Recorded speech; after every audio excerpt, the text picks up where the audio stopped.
2024년 7월 7일 천안광성교회 주일 예배 시작하겠습니다. 사랑과 은혜가 충성하신 아버지 하나님, 2024년 전반기의 결산을 감사하고 후반기를 준비하는 맥주 감사주일을 허락하시니 감사합니다. 지금까지 함께하신 주님의 은혜를 찬양하며 앞으로도 함께하실 주님의 사랑에 감사하는 주의 날이 되기를 소망하오며 우리에게 생명의 길을 열어주신 예수 그리스도의 이름으로 기원하옵나이다. 아멘. 사도신경으로 우리의 신앙을 고백하겠습니다. 나는 전능하신 아버지 하나님 천지의 창조주를 믿습니다. 나는 그의 유일하신 아들 우리 주 예수 그리스도를 믿습니다. 그는 성령으로 잉태되어 동정녀 마리아에게서 나시고 본디오 빌라도에게 고난을 받아 십자가에 못 박혀 죽으시고 장사된 지 사흘 만에 죽은 자 가운데서 다시 살아나셨으며 하늘에 오르시어 전능하신 아버지 하나님 우편에 앉아 계시다가 거기로부터 살아있는 자와 죽은 자를 심판하러 오십니다. 나는 성령을 믿으며 거룩한 공교회와 성도의 교제와 죄를 용서받는 것과 몸의 부활과 영생을 믿습니다. 아멘. 찬송가 23장 찬양하겠습니다.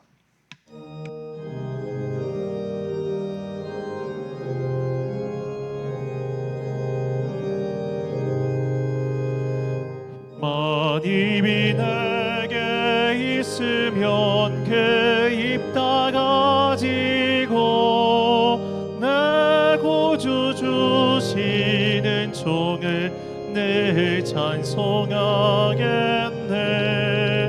내 은혜로 신 하나님 날 도와주시고 그 크신 영광 넓혀 달게 하소서. 내 주의 귀한 이름이 날 위로하시고 이 귀의 음악 같으니 참 희락되도다. 내 죄의 권세 깨뜨려 그 결박 보시고 이 추한 마음을 비로소 고청케 하셨네.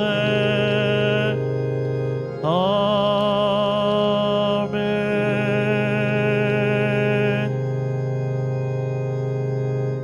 한 주간 동안 하나님과 나만 아는 죄를 고백하며 침묵으로 회개의 기도를 드리겠습니다.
다 함께 공동기도를 드리겠습니다.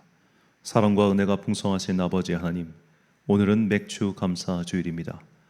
우리의 지나온 모든 삶이 주님의 은혜이며 인도하심의 결과임을 고백합니다. 좋은 일이든 나쁜 일이든 그 안에 주님의 섭리와 계획이 있음을 신뢰하며 이 믿음 굳게 지켜 주님께 칭찬과 상을 받는 자녀가 되게 하옵소서. 우리에게 온갖 좋은 것을 주시고 성령님의 인도를 받게 하심에 감사드립니다. 때로는 사랑의 훈계로, 때로는 위로의 말씀으로 우리를 하나님의 형상으로 다듬어 주심 또한 감사드립니다. 이제는 받은 사랑을 기억하고 또한 받은 사랑을 전할 수 있는 주님의 제자들이 되게 하옵소서. 우리의 모든 삶을 하나님께서 은혜로 만드셨으니 더욱 주님을 사랑할 수 있도록 성령님께서 깨닫게 하옵소서. 그리하여 진실한 감사와 영광을 주님께 드리는 성도가 되게 하옵소서. 나라와 세계를 위해서 기도합니다. 이상기온과 호우로 인해 세계가 고통받고 있습니다. 이웃나라 중국에서는 홍수로 인해 피해가 계속 발생하고 있으며 우리나라 또한 해마다 폭우로 인해 고통을 당하는 자들이 많습니다. 우리를 안전한 반석 위로 인도하시고 세상의 위험에서 건져 주옵소서. 땅의 낮은 곳에서 위험에 노출되어 신음하는 자들이 있사오니 그들에게 구원의 밧줄을 내려 주옵소서.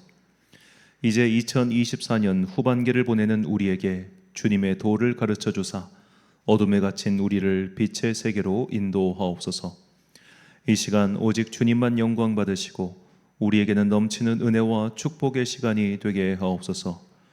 이 모든 간구와 함께 주님의 은총과 자비를 구하며 주님께서 가르쳐 주신 기도를 드리오니 하늘에 계신 우리 아버지, 아버지의 이름을 거룩하게 하시며 아버지의 나라가 오게 하시며 아버지의 뜻이 하늘에서와 같이 땅에서도 이루어지게 하소서. 오늘 우리에게 일용할 양식을 주시고 우리가 우리에게 잘못한 사람을 용서하여 준 것 같이 우리 죄를 용서하여 주시고 우리를 시험에 빠지지 않게 하시고 악에서 구하소서. 나라와 권능과 영광이 영원히 아버지의 것입니다. 아멘.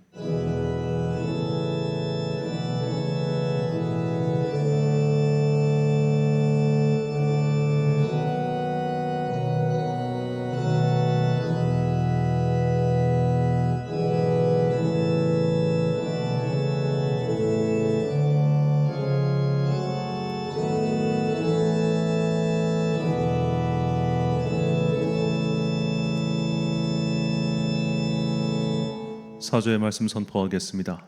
감사로 제사를 드리는 자가 나를 영화롭게 하나니 그의 행위를 옳게 하는 자에게 내가 하나님의 구원을 보이리라. 아멘. 이제 2024년 후반기를 시작합니다. 7월은 특히 호우로 인해 피해가 많습니다. 우리와 우리 주변의 사람들 그리고 이 땅에 가난한 사람들에게 주님의 보호가 임하길 기도하십시오. 남은 반년의 시간 동안 주님께서 주시는 위로와 평강이 더욱 풍성히 임하시길 예수님의 이름으로 축원합니다. 교독문 105번을 함께 교독하시겠습니다. 여호와께 감사하라. 그는 선하시며 그 인자하심이 영원함이로다. 여호와께 감사하고 그의 이름을 불러 아뢰며 그가 하는 일을 만민 중에 알게 할지어다. 그들이 광야 사막길에서 방황하며 거주할 성읍을 찾지 못하고 줄이고 목이 말라 그들의 영혼이 그들 안에서 피곤하였도다. 이에 그들이 근심 중에 여호와께 부르짖음에 그들의 고통에서 건지시고 또 바른 길로 인도하사 거주할 성읍에 이르게 하셨도다. 여호와의 인자하심과 인생에게 행하신 기적으로 말미암아 그를 찬송할지로다. 그가 사모하는 영혼에게 만족을 주시며 줄인 영혼에게 좋은 곳으로 채워 주심이로다. 아멘. 찬송가 429장 찬양하겠습니다.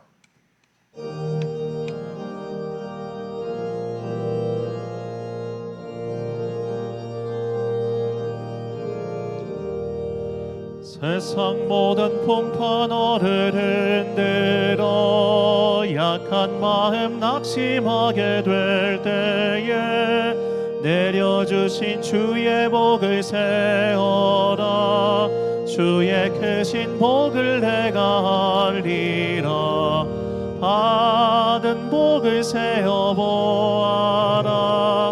크신 복을 내가 알리라.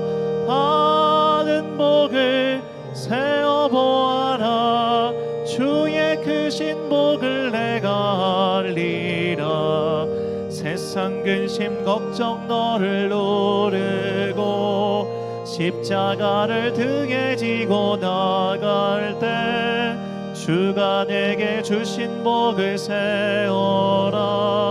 두려움 없이 항상 찬송하리라. 받은 복을 세어보아라. 계신 복을 내가 알리라.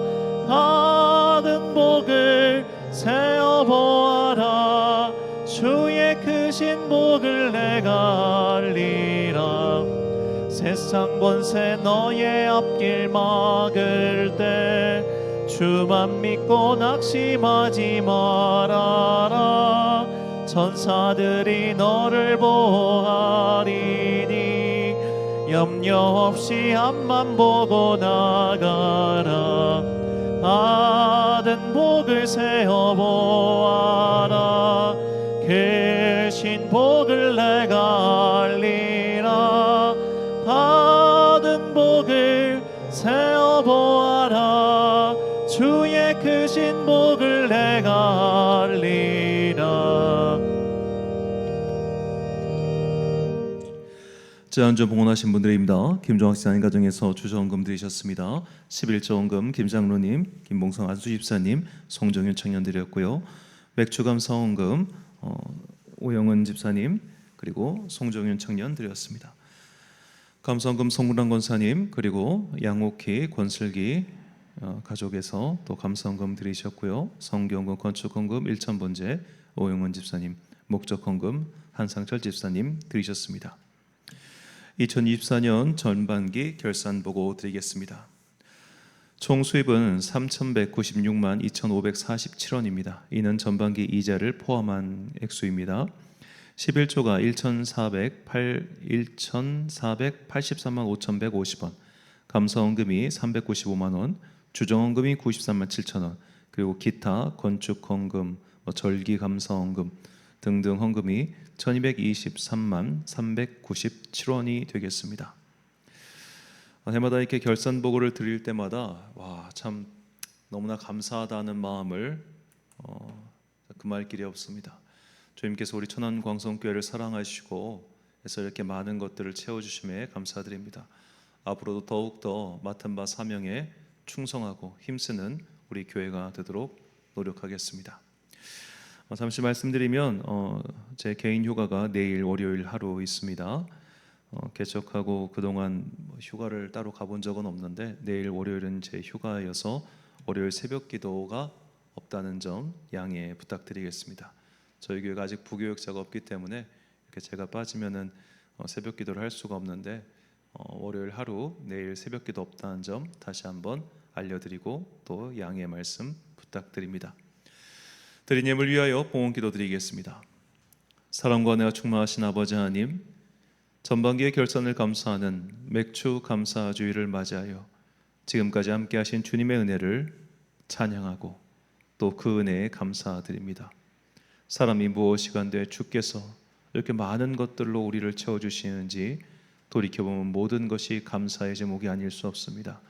주님, 지금 내가 가지지 못한 것에 불만을 품지 않고 지금까지 함께 하신 은혜를 찬양하며 또한 지금까지 지켜주신 은혜에 감사하며 그렇게 감사로 나의 삶을 엮어가는 주의 거룩한 자녀들 되게 하여 주옵소서.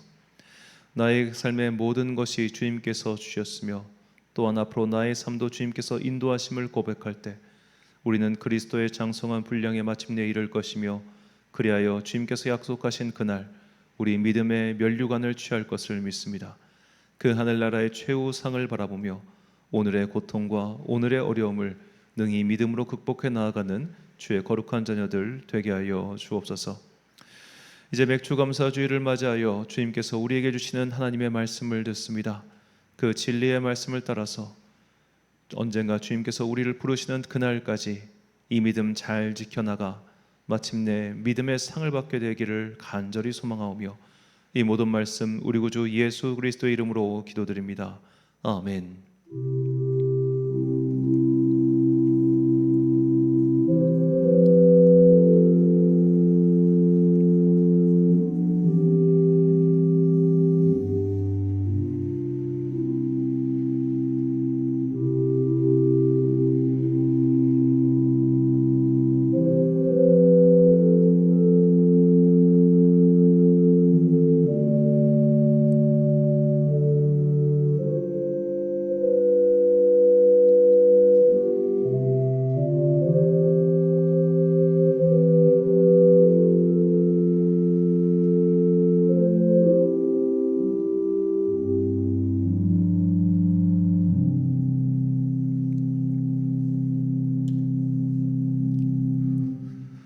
오늘 우리에게 주시는 하나님의 말씀 요한계시록 1장 1절부터 3절까지 말씀입니다.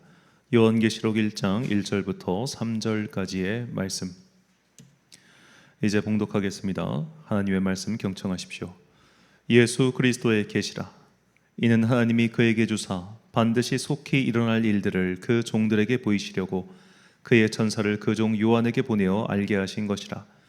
요한은 하나님의 말씀과 예수 그리스도의 증거 곧 자기가 본 것을 다 증언하였느니라. 이 예언의 말씀을 읽는 자와 듣는 자와 그 가운데 기록한 것을 지키는 자는 복이 있나니 때가 가까움이라. 아멘. 오늘 위에서 내일을 향해라는 제목으로 하나님의 말씀 선포하겠습니다. 얼마 전 영어학원에서 중학생들 영어 시험지 점수를 채점한 적이 있었습니다. 아이들이 이렇게 풀고 제출한 시험지를 채점하면서 정말 많은 것을 느꼈습니다. 저는 혹시 학령기 자녀를 가진 학부모님들이 계시면 이 채점 아르바이트 꼭 한번 해보시기를 추천드립니다. 제가 첫 번째로 느낀 것은 먼저 요즘 아이들 문제가 참 많이 어려워졌다는 것이었습니다. 아마 지금 청소년들을 두신 부모님들은 저와 비슷한 나이일 텐데 우리 때 공부했던 그 영어가 아니더라고요. 문제는 더 복잡해졌고 지문은 훨씬 길어졌습니다. 이게 수능 영어의 경우 어디까지나 저희 때 이야기인데 사실 영어 단어를 그렇게까지 많이 외울 필요가 없었습니다. 조금 감이 있는 친구면 그 지문 속에서 대충 단어의 의미를 유추할 수 있었거든요. 물론 동사는 쭉 다 알고 있어야 됐지만 어려운 명사까지 일일이 다 외울 필요까지는 전 없었던 것 같아요.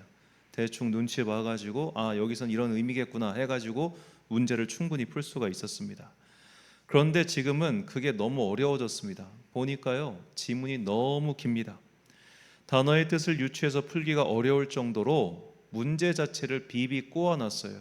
그러니까 일단은 많이 단어를 외워둬야 합니다. 그래서 요즘 부모님들이 자기 때 공부했던 걸로 영어를 생각했다간 정말 큰 코 다치기 십상이죠. 두 번째로 이 학년별 격차가 정말 크더라고요. 그러니까 저희 때는 초등학교 시절에 영어가 의무가 아니었습니다. 중학교 때부터 의무였어요. 중학교 때부터 I'm a boy, you are a girl을 배우다가 중2 때 문법에 들어갔죠. 그래서 고등학교쯤 가야 그때부터 영어가 어려워지기 시작했는데 지금은 그게 아니라 중학교 1학년, 2학년, 3학년, 고등학교 1학년 학년별로 올라갈수록 레벨이요 쭉쭉쭉 올라갑니다. 보니까 학년별로 중학교 영어 공부법은 다 달라질 수밖에 없더라고요. 자, 마지막 세 번째로 제가 볼 때 이 영어 수업의 목적이 달라졌습니다. 과거에 정말 옛날에 영어를 비롯한 제2외국어 그런 게 있었죠. 그럼 외국어 교육을 교과 과정에 넣었던 것은 외국어를 익힘으로 인재를 양성하고자 하는 의도가 있었기 때문입니다. 그래서 우리 생각에 영어를 잘한다고 하면 외국인과 회화가 가능하고 혹은 영어로 듣기와 말하기가 가능한 그런 것이 영어를 잘한다라는 생각을 하고 있었고 또 그렇게 생각하는 분들도 계실 겁니다. 하지만 제가 볼 때 현재 우리나라 중학교 이상 과정에서는 영어를 그런 목적, 즉 외국인과 소통을 잘하기 위한 목적으로 영어를 배우는 게 아니며 또 그런 목적으로 실험을 치르지도 않습니다. 오늘날 중고등학교 때 영어 수업의 목적, 영어 과목의 목적이 뭐냐? 대학교에 가서 수업을 할 수 있는 아이들을 걸러내는 선별 과정인 거예요. 그래서 제가 볼 때 영어를 잘한다는 크게 두 가지 의미로 볼 수 있겠는데 외국인과 회화에 능통한 것을 영어를 잘한다라고 할 수 있겠고 또 대학 입시를 위한 선별 과제로서 영어라는 과목에 능통한 것을 영어를 잘한다 이렇게 표현하고 저는 싶습니다. 자, 외국인과 회화에 능통한 애가 왜 고등학교 과정에 영어를 못할까요? 실제로 보면 외국에서 살다 온 아이들, 어렸을 때 해외 연수를 다녀온 아이들, 걔네들은 외국인과 회화를 정말 잘합니다. 그런데 학교 시험 문제는 잘 못 풀어요. 왜 그럴까요? 이게 언어를 잘한다는 것과 문제를 푸는 건 전혀 다른 영역이기 때문입니다. 애당초 출제 의도가 달라요. 그러니까 대학 입시를 위한 어떻게 보면 수능 영어 혹은 내신 영어의 목적은 이 아이가 회화 능력이 얼마나 되느냐를 보는 게 아니에요. 이 영어라고 하는 과목을 통해서 이 아이의 학습 태도가 무엇인지, 그리고 대학교 수업을 받을 만한 독해력, 문해력, 단어 유추력, 이런 정도의 기본적인 수학 능력을 갖고 있는지를 보기 위한 과목에 불과한 겁니다. 회화 능력을 보는 게 아니라는 거예요. 그래서 여기서 학부모님들이 당황하죠. 얘는 어렸을 때부터 영어 유치원도 다녔고 외국인이랑 회화도 많이 시켰고 뭐 심지어 뭐 어렸을 때는 무슨 뭐 영어 캠프다 뭐다 해외 등등 보냈는데 왜 성적이 이렇게 나오냐고. 당연하죠. 과목의 출제 의도, 목적 자체가 완전히 다르기 때문입니다. 이 저의 경우를 예로 들자면, 저는 어렸을 때부터 일본어를 굉장히 좋아해서 저는 이제 만화, 영화와 게임으로 일본어를 배우다 보니까 실제로 이제 뭐 해외 나갔을 때 일본인과 대화를 나눌 일이 몇 번 있었는데 회화는 제가 잘합니다. 그리고 만화, 영화 정도는 제가 자막 없이 볼 수 있습니다. 뉴스도 어느 정도 알아들을 수 있습니다. 자, 그런데 일본어 능력 시험 이런 걸 보면은 저는 반드시 떨어질 겁니다. 전혀 다른 공부이기 때문이에요. 전혀 다른. 그러니까 이건 문법을 공부해야 되고 단어를 외워야 되고 동사의 어미 변화를 외워야 되는 문제고, 회화는 그냥 할 수 있잖아요. 마치 이걸 비유로 들자면은 우리나라 뭐 TV 방송 프로그램에 외국인이 나왔는데 우리말을 되게 잘해요. 그런데 보니까 단어도 좀 이상한 걸 쓰고 어법도 좀 이상한 것 같아요. 근데 외국인이니까 감안하고 다 넘어가는 것들이 있지 않습니까? 외국인들이 볼 때 우리나라 사람들이 중에 회화 잘하는 사람들이 그렇다는 거예요. 단어 사용도 좀 이상해요. 문법에도 맞지 않아요. 그래도 대충 말은 통하니까 그냥 넘어가는 거예요. 우리는 그런 것도 사실 영어를 잘한다고 말을 하지만 이 대학 입시를 위한 선별로서의 영어 과목은 그런 목적이 아니라는 겁니다. 그래서 우리나라에서 고등교육을 다 하고 나서도 사실 외국인과 회화를 잘 못하는 이유가 전 여기 있다고 생각해요. 목적 자체가 다른 거예요. 이거를 그래서 우리나라 고등 영어 교육은 아무 소용이 없어, 이거 해봤자 외국인이랑 회화도 못하잖아, 이런 식으로 비판하면 비판의 방향이 틀린 거더라고요. 왜냐? 목적이 다르니까. 이건 어떻게든 문제를 비비 꽈가지고 공부를 그러니까 이건 어디까지나 차등을 두기 위한 거예요. 등수를 매겨야 돼요. 1등과 2등과 3등과 4등을 나눠가지고 대학 입시에 들어갈 수 있는 석차를 매기는 게 목적이지, 아이들로 하여금 외국인과 소통을 원활하게 위한 목적이 아니라는 겁니다.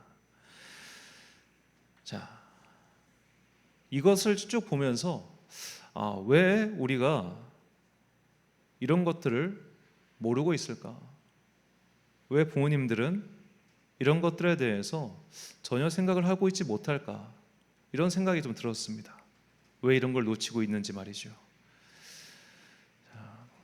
이 비유를 다시 한번 들자면, 예를 들어 초등학생 자녀에게 수능 입시 문제를 주면 걔가 그것을 풀 수 있고 없고를 떠나서 딱 문제를 본 순간 두 가지 생각이 들 것 같아요. 첫 번째, 와 되게 어렵다, 난 지금 못 풀겠다. 두 번째, 아유 나 때가 되면 풀 수 있겠지. 때가 되면 풀 수 있겠지. 결국 보면 내가 이 아이들이 지금 여기서 학년이 올라갈수록 수업이 착착착 막히는 이유는 막연히 되겠지라고 하는 마음 때문이었다는 겁니다. 때가 되면 되겠지, 시간이 지나면 해결이 되겠지, 아예 아직 닥치지도 않은 일을 왜 벌써부터 고민해? 라고 하는 그런 어찌 보면 조금 안일한 태도가 자꾸만 중첩되는 그 과제를 해결할 수 있는 능력을 키우는 것을 놓쳐버린 것이죠. 예를 들어 이렇게 이런 게 앞으로 문제가 어려워질 거니까 미리미리 공부를 해야 돼요 라는 말이 지금 학부모님들께는 마치 이렇게 들린다는 겁니다. 젊은 사람한테 지금 그런 생활 습관 가지고 있으면 나중에 건강으로 고생해 라고 말해봤자 젊은 사람들 그거 하나도 안 듣잖아요. 그것과 똑같아요. 지금부터 미리미리 해야 돼요 라는 것에 대해서 문제의식을 전혀 느끼지 못한다는 겁니다. 왜냐? 지금만 보고 있으니까 그래요. 지금 이것만 보면 미래의 문제가 크게 보이지 않아요. 지금 이 오늘만 보면은 미래의 문제가 오더라도 그때 가면 어떻게 되겠지라고 하는 생각을 가져요. 그러다 마침내 그때 그 문제가 닥쳐오면은 아이쿠머니나 라고 하는 것이 사실 이런 공부뿐만 아니라 모든 삶의 영역에서 같이 일어나고 있다는 겁니다. 그래서 이렇게 제가 채점을 할 때 참 중요한 경험이었던 게 학년별 문제를 한꺼번에 채점하니까 보이더라고요. 중학교 2학년 문제와 중학교 3학년 문제를 같이 채점을 해보니까 이 등급이, 이 레벨이 이렇게 나뉘는구나, 이렇게 뛰어오르는구나가 보였어요. 여기서 저는 왜 하나님께서 우리에게 선지자를 보내주셨는지 그 의미에 대해서 생각하게 되었습니다. 자, 히브리어로 선지자는 나비인데 이는 보다라는 뜻의 히브리어 나바에서 온 말입니다. 선지자는 어떤 사람들이냐? 본 사람들입니다. 앞으로 닥칠 일을 본 사람들입니다. 그런데 그들이 그 사건을 본 시각은 언제냐? 바로 현재예요. 지금의 내 상태, 지금의 내 위치에서 미래에 닥칠 일을 보니까 오늘 내가 준비해야 될 것이 나오는 겁니다. 지금의 내 상태를 보고 앞으로 닥칠 사건을 봐야 지금 내가 무엇을 준비하고 무엇을 해야 되는지를 깨닫게 된다는 거죠. 이것이 선지자의 역할이었던 겁니다. 만약 하나님께서 단순하게 앞으로 미래에 이런 일이 닥칠 거야 라는 것만 알려주시기 위함이었다면 굳이 선지자를 통해서 알려주실 이유가 무엇이겠습니까? 그냥 천사를 보내고 말지요. 그런데 천사는 현재적 존재가 아니잖아요. 천사는 전하고 사라져버리는 존재예요. 그래서 천사는 이 땅 위에 있지 않아요. 하지만 선지자는 여전히 이 땅 위에 있어요. 그래서 미래에 닥칠 일을 봐요. 그렇기 때문에 이 시대의 사람들에게 미래를 준비하라는 그 시대의 언어를 낼 수 있는 겁니다. 그 시대의 과제를 제시하고 그 시대의 과업을 제시하고 그 시대의 문제점을 지적하고 그 시대의 해결책을 제시하는 사람, 이 사람이 바로 선지자인 것이죠. 그래서 주님께서는 그 선지자를 통해서 여전히 하나님의 일을 하시며 또한 하나님의 일을 말씀하고 계십니다. 우리가 가장 잘 알고 있는 대표적인 선지자인 사도 요한에게 주님께서는 미래의 일을 알려주시며 다음과 같이 그를 부르셨습니다. 본문 1절과 3절 말씀. 예수 그리스도의 계시라. 이는 하나님이 그에게 주사 반드시 속히 일어날 일들을 그 종들에게 보이시려고 그의 천사를 그 종 요한에게 보내어 알게 하신 것이라. 이 예언의 말씀을 읽는 자와 듣는 자와 그 가운데 기록한 것을 지키는 자는 복이 있나니 때가 가까움이라. 아멘. 자, 하나님께서는 사도 요한에게 앞으로 일어날 일들을 미리 보여주셨습니다. 그리고 사도 요한은 그 미리 본 사건을 당시 현재의 사람들에게 전합니다. 미래의 사건을 그저 미래의 사건으로 두지 않고 현재의 사람들에게 선포했다는 게 중요해요. 그러니까 요한계시록은 그냥 미래에 어떤 일이 일어날 것이다 라고 하는 예언서가 아니에요. 그 요한계시록은 수신자가 명확한 소아시아 7교회라고 하는 그 당시의 사람들에게 주신 하나님의 말씀입니다. 그냥 불특정 다수에게 주는 어떤 미래에 아무런 현재의 기반과 상관없는 뜬구름 잡는 이야기가 아니라 지금 오늘을 살고 있는 사람들에게 내일 이런 일이 닥칠 것이니 오늘 이렇게 준비하라라고 하는 의도로 주신 말씀이 바로 요한계시록이라는 겁니다. 이것이 선지자의 역할이었고 이것이 하나님의 말씀이라는 겁니다. 오늘을 사는 우리와 아무런 상관도 없는 미래의 이야기가 아닙니다. 오늘 우리에게 주시는 하나님의 말씀. 항상 성경 봉독할 때 이 말씀을 선포하고 시작하죠. 오늘 우리에게 주신 하나님의 말씀. 성경 말씀은 분명히 과거의 사건들을 기록한 책입니다. 그리고 아직 오지 않은 미래의 사건을 말씀한 책입니다. 그런데 이것이 오늘 우리에게 주시는 하나님의 말씀이라는 거예요. 과거의 것이 현재가 되고 또 미래의 것이 현재의 과업으로서 완성되는 하나님의 메시지가 바로 성경 속에 기록되어 있습니다. 우리는 기도와 말씀 생활과 묵상과 그리고 설교를 통해서 이 과거의 사건과 미래의 사건 속에서 오늘 나에게 주시는 하나님의 메시지를 발견해야 된다는 것이죠. 현재의 상황을 생각하지 않는 현재라고 하는 바탕이 없는 미래의 정보는 허공에 울리는 헛소리가 될 수밖에 없습니다. 왜냐하면 오늘 내가 무엇을 해야 하는지 너무 애매해지기 때문이죠. 자, 예를 들어 노스트라다무스가 제가 언제적 사람인지 정확히 모르겠는데 그때 우리가 세기말이다 해가지고 1999년에 노스트라다무스의 예언이 이루어질 것이다 그렇게 말하지 않았습니까? 이제 그가 살았던 시대에 만약 노스트라다무스의 예언이 앞으로 900년 후에 이런 일이 일어날 것이다 라고 말했다고 쳐봐요. 그러면 그 당시 사람들에게 그게 무슨 의미가 있습니까? 900년은 그들에게 아무 의미가 없는 시간이죠.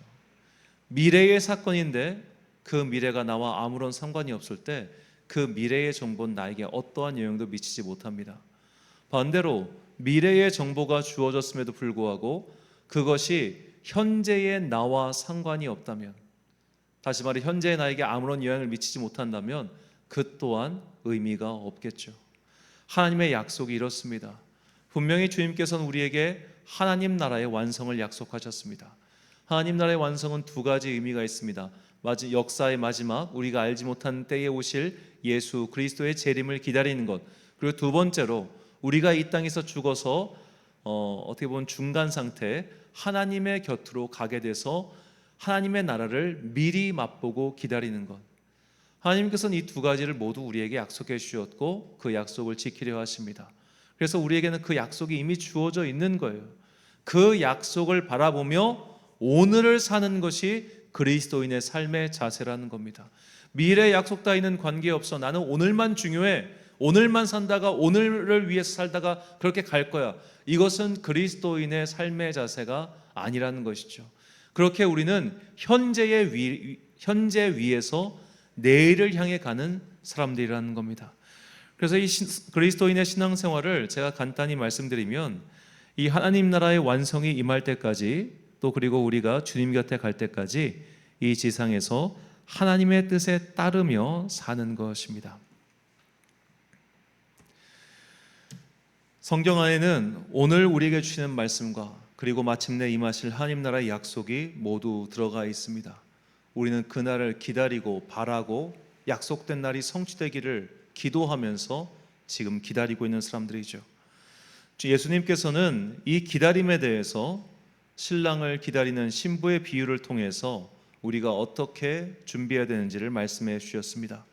마태복음 25장 1절과 4절과 10절 말씀입니다.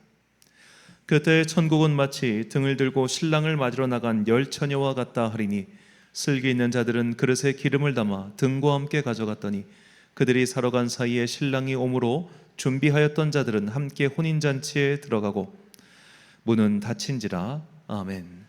자, 여기서 지혜로운 신부들, 슬기로운 처녀들, 이런 말로 우리가 주요 알고 있는데, 자, 이 지혜로운 신부들이 무엇을 했는지 생각해 보십시오. 그들은 오늘 위해서 내일을 향해 똑바로 서 있었습니다. 자신이 해야 할 일을 알았고 그 일을 위해서 무엇을 준비해야 되는지 알고 있었습니다. 자, 이 사건을 한번 오늘날의 사건으로 비유를 해보자면 전 이렇게 비유할 수 있을 것 같아요. 자, 학교에서 학부모님들한테 가정통신문을 보냈습니다.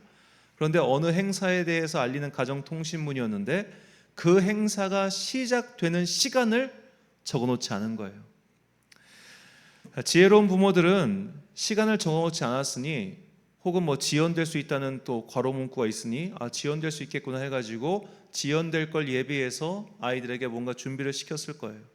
그런데 그 지연될 거라는 문구를 읽고도 대충 넘어갔거나 혹은 읽지 못한 사람들은 그냥 아이들 보냈다가 그 아이들이 땡볕에서 고생을 하게 되겠죠. 그러고 나면 행사가 지연되고 또 전화통이 난리가 날 텐데, 자, 이렇게 앞으로 벌어질 일들을 예상하고 오늘 해야 할 일을 준비하는 것, 이것은 지극히 당연해 보이는 것이지만 사실은 굉장히 어려운 일이기도 합니다. 왜냐하면 우리는 그만큼 아직 닥쳐오지 않은 미래에 대해서는 되게 가볍게 여기는 습성이 있기 때문이에요. 아까 말씀드린 것처럼 수능 문제를 보더라도 그때 되면 어떻게든 되겠지, 이런 생각을 아이도 하고 엄마도 하고 모두가 한다는 거예요.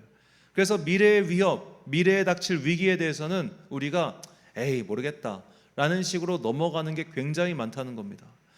자, 요즘 우리나라 사실 경제계든 정치계든 제일 큰 화두는 출산율 저하죠. 이제 출산율이 0.8 이하로 떨어질 것이 자명해 보이는데, 사실 우리나라가 초저출산 국가로 진입한 게 언제냐면은 바로 2002년도부터입니다. 우리나라는 2002년도부터 초저출산 국가로 진입을 했어요. 이때 바로 출산 인구가 50만 명이 이하로 떨어졌기 때문입니다. 그러니까 이 코로나 시기를 거치면서 정말 급격하게 떨어진 거지, 이미 2002년부터 신호는 오고 있었어요. 아니, 경고가 이때 이미 임했어요. 지금 이때부터 정책을 세우지 않으면 아이들은 50만 명에서 계속 떨어질 것이라는 경고가 있었음에도 불구하고 20년 전에 이거 앞으로 큰 문제니까 이거 바꿔야 됩니다라고 누가 주장했습니까? 저도 들어본 적이 없습니다.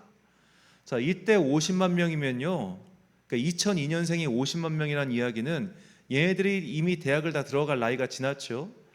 전국에 있는 대학교 숫자보다 이 아이들의 인구가 이미 이때부터 적었다는 거예요. 그러면 정책 당국자든 교육 당국자든 혹은 누구든 간에 인구가 줄어들 것은 명약관화하니 지금부터 구조조정하고 인원 감축하고 학교 재정 줄이고 슬림하게 만들자, 이걸 했어야 될 거 아니에요. 아무도 안 한 거예요. 얼마 전에 한 경북 쪽에 있는 기독교 대학입니다. 그 기독교 대학이 저 구원파 이단에게 200억에 팔렸다는 이야기를 들었습니다. 굉장히 좀 가슴 아프고 속상한 일이기도 하지만 동시에 저는 이 기독교 대학들이 얼마나 방만하게 학교를 운영하고 있는지를 사실은 어느 정도는 알고 있습니다. 우리 교단신학교 말할 것도 없습니다. 그런 경고가 이미 20년 전에 있었어요.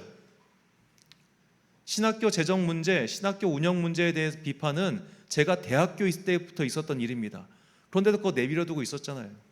이제 문 닫을 날만 기다리고 있습니다. 그때부터 계속해서 줄여야 된다 그 경고 다 무시하고 있다가 이제 와서 난리 났네 하는 거, 이게 우리의 모습과 뭐가 다르겠습니까? 우리도 그렇습니다. 이거 중학교 3학년 이거 어려워요, 준비해야 돼요. 고등학교 1학년 이거 어려워요, 준비해야 돼요. 이 말을 아무리 말해도 안 들어요. 왜? 지금 당장은 별로 문제가 없는 것 같거든요. 지금 당장 학교에서 선생님이 주는 문제 풀고 하니까 성적 괜찮게 나오는 것 같은데, 이러고 있다가 나중에 수능 최저도 맞춰야 되는데 뭐도 해야 된다 하면 다들 막 멘탈 붕괴돼 가지고 헬렐렐레 하는 거 아니겠어요? 이미 다 알려져 있어요. 오늘 내가 해야 될 일은 분명해요. 그 일을 하면 되는 겁니다. 저는 공자가 이런 말을 했습니다. 아는 것을 안다고 하고 모르는 것을 모른다고 하는 것, 이것이 아는 것이다. 이 말을 생각하며 이것이 마치 오늘 나의 상태를 알고 그리고 미래에 닥쳐올 일을 아는 것, 이것이 중요하다, 이런 식으로 들렸습니다. 오늘 미래를 바라보며 내가 해야 될 일이 무엇인지를 명확하게 정하고 그 일을 하는 사람이 결국 인생에서든 혹은 신앙생활에서든 승리자가 되는 것은 매한가지겠죠. 주님께서는 우리에게 미래의 약속을 주셨습니다. 그리고 그 미래의 약속을 위해서 오늘 해야 할 과업 또한 주셨습니다. 그런데 그 미래의 약속이 때로는 너무 멀어 보여서 이 오늘의 과업을 등한시하는 사람들이 있죠. 하나님의 약속, 하나님의 성취는 너무 멀어 보이기 때문에 나는 당장 오늘을 살아야겠어 라고 하면서 하나님께서 하라고 하신 것들을 등한시하는 사람들, 오늘 섬겨야 되고 오늘 사랑해야 되고 오늘 나눠줘야 되는데 지금은 너무 급해, 오늘은 아닌 것 같아 라면서 하루하루 미루는 사람들, 오늘 예배드려야 되고 오늘 기도해야 되고 오늘 회개해야 되는데 자꾸만 그런 것들을 뒤로 미루는 사람들, 앞으로도 있겠지라고 하는 사람들, 그런 사람들은 안타깝지만 계속해서 그것을 늦추고 미루고 하다가 큰 화가 임할 수도 있다는 것을 잊어서는 안 될 것입니다. 오늘을 살면서 미래의 약속을 믿고 열심히 살아간 그 좋은 본을 보여준 자가 바로 믿음의 조상 아브라함이죠. 하나님께서는 아브라함에게 독자 이삭을 바치라고 명령하셨습니다. 독자 이삭은 아브라함에게 유일한 현재입니다. 그거 외에는 다른 것도 없는 현재예요. 그런데 하나님께서는 미래의 약속을 걸어주셨어요. 미래에 너의 후손이 모래알처럼 많아질 것이다. 그 약속을 하셔놓고서 지금 이삭을 바치라고 하는 거예요. 현재 이거밖에 없는데 먼 미래에 이만큼 있다, 이거 바쳐라. 어떻게 하시겠습니까? 그게 쉽게 되겠습니까? 근데 아브라함은 그 현재를 이행했습니다. 그리고 미래의 약속을 다시 한번 받게 되죠. 창세기 22장 16절과 17절 말씀, 이르시되 여호와께서 이르시기를 내가 나를 가리켜 맹세하노니 내가 이같이 행하여 내 아들 내 독자도 아끼지 아니하였은즉 내가 내게 큰 복을 주고 내 씨가 크게 번성하여 하늘의 별과 같고 바닷가의 모래와 같게 하리니 내 씨가 그 대적의 성문을 차지하리라. 아멘. 우리가 오해하기 쉬운데 지금 이 사건은 아브라함 혼자만의 사건이 아니죠. 이삭도 함께 있었습니다. 이삭이 뭘 배웠겠습니까? 오늘 현재 내가 해야 할 일을 하면 주님께서 미래의 약속을 성취해 주신다는 것, 그것을 그가 배웠겠지요. 그러니까 이 창세기 22장의 약속은 비단 아브라함에게 과거의 약속을 상기시켜 준 것뿐만 아니라 이삭에게도 다시 한번 약속을 주시는 거예요. 이삭, 너를 통해서 너의 씨앗이 저처럼 많아질 것이다. 네가 이와 같이 오늘 너의 현재의 미래를 보며 네가 해야 할 일을 한다면 말이죠. 우리 또한 마찬가지입니다. 우리를 보통 우리가 믿음의 사람들 순례자라고 부르죠.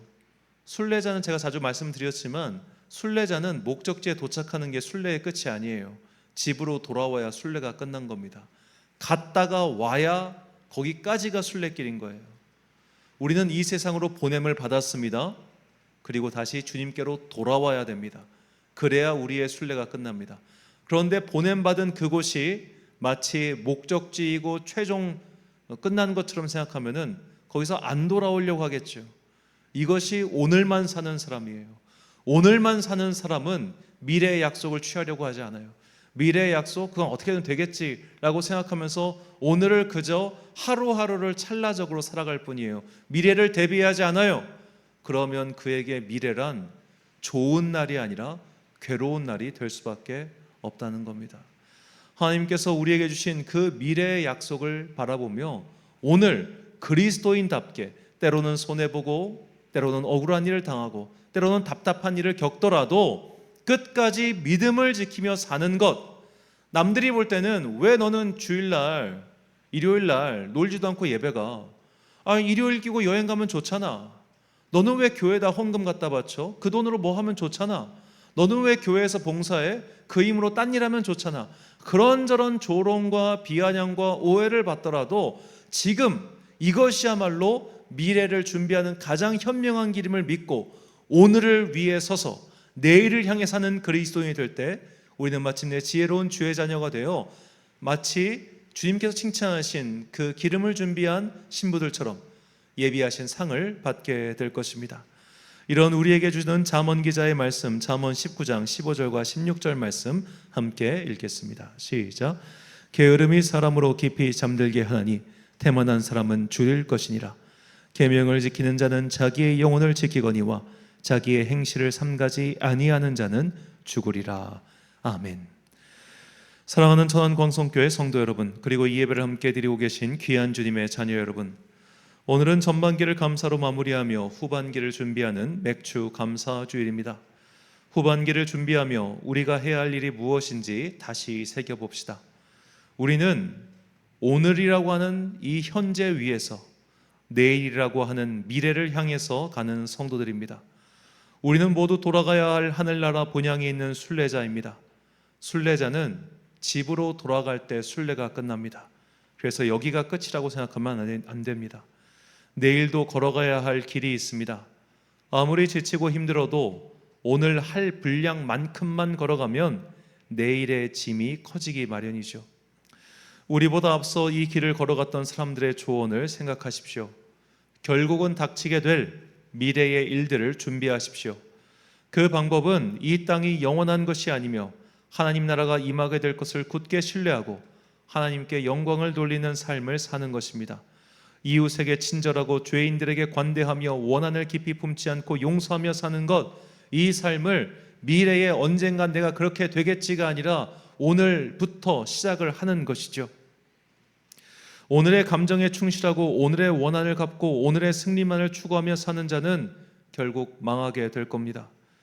기회가 생겼으니 이참에 아들 이용해서 한몫 단단히 벌어야겠다고 달려든 사람이 있죠. 아버지 본인은 자취하더라도 그 아들이 앞으로 어디서 무엇을 하며 살 수 있겠습니까? 이처럼 오늘만 사는 사람은 당장 승리할 것처럼 보이지만 결국 파국을 맞게 될 것입니다. 우리는 오늘만 사는 사람이 아니라 오늘 위해서 내일을 사는 사람임을 잊지 마십시오. 하나님께서 약속하신 내일, 곧 하나님 나라의 임재를 바라보며 슬기로운 여인들처럼 오늘 하루하루를 말씀으로, 기도로, 그리고 하나님의 뜻을 따르는 거룩한 삶으로 준비하며 마침내 우리에게 예비되어 있는 하늘나라의 상급을 취하는 그런 여러분과 제가 되시길 주님의 이름으로 축원합니다. 우리 찬양 감사하신 하나님, 에베네셀 하나님 찬양 올리신 후에 기도와 축도로 예배를 마치겠습니다.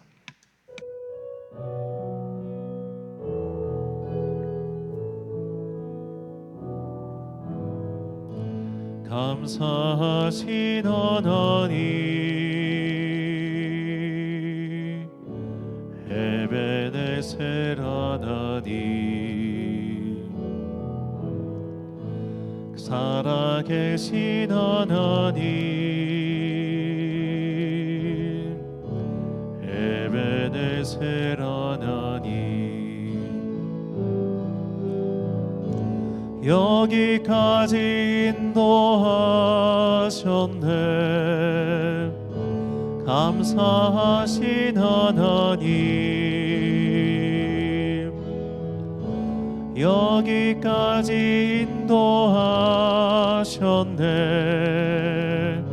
살아계신 하나님,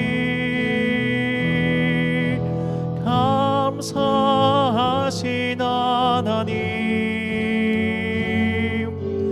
에베네셀 하나님,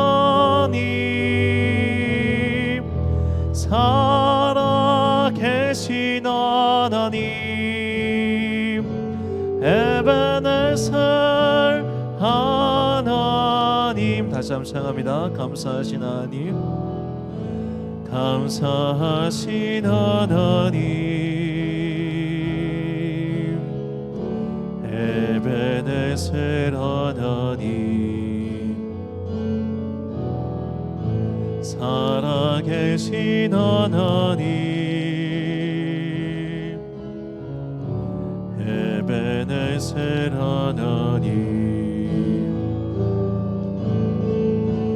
장래에도 인도하시니 감사하신 하나님, 장래에도 인도하시니 살아계신 하나님, 감사하신 하나님, 에베네셀 하나님, 살아계신 하나님, 에베네셀 하나님, 감사하신 하나님, 감사하신 하나님, 에베네셀 하나님, 살아계신 하나님, 에베네셀 하나님.